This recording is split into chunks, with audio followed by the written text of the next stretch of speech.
Fox News alert: the FBI stepping in to help with a nationwide manhunt for the suspected killer who gunned down the CEO of UnitedHealthcare. Police now examining new evidence, including what they believe is the killer's backpack, as seen in this photo obtained by the New York Post. This all while hinting at what the killer's motive might be. I'm not going to commit to a motive right now, but obviously, when you look at the writing, you look at the victim's employment, it could possibly be a disgruntled employee or a disgruntled client. But we're not ruling that out, but we're certainly not committing to it at this time. Former NYPD lieutenant and U.S. Army veteran Dr. Darrin Porcher joins us now. Darrin, great to see you this morning. So you're seeing this evidence sort of trickle out for the public, the backpack, the suspected exit route to the bus station, perhaps to Atlanta. Do you think authorities right now know much more, perhaps are zeroing in on a guy that we're still wondering about? Do you think they're much closer to catching this guy than perhaps we might know? Well, good morning, Will, and good morning to the viewers. And I believe that police have far more information that they're revealing to the public. I think that when we look at this backpack, for example, based on the puffiness, it's clear that it's populated with items. And what's going to happen is the NYPD is going to transport that backpack to their crime scene lab in Jamaica, Queens, to conduct a forensic investigation on the items that are contained in that bag, because those items can be germane in establishing an ID for who the individual in question would be. I think that we have more than enough at this point in time, because the killer has blinked on several occasions. And so I just think it's a matter of days or even hours before we have a capture of this violent individual that killed the CEO of UnitedHealthcare on the streets of New York. Before we move on, you said you think there are several instances of the killer, quote unquote, blinking. By blinking, I assume you mean making some mistakes in this entire process that would help law enforcement. Besides the backpack, what do you point to as other examples of the killer blinking?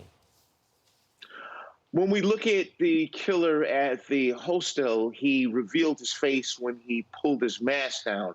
And how that's important is you're able to triangulate the eyes, the nose, and the mouth for facial recognition. And that's going to be significant in trying to establish who this individual is, and also presenting this information to the public, because now we have a chance of a friend or someone else that would have saw this video, or I should say still photo, and say, wow, I know that it's this person. Therefore, they'll call police to assist in trying to apprehend this individual.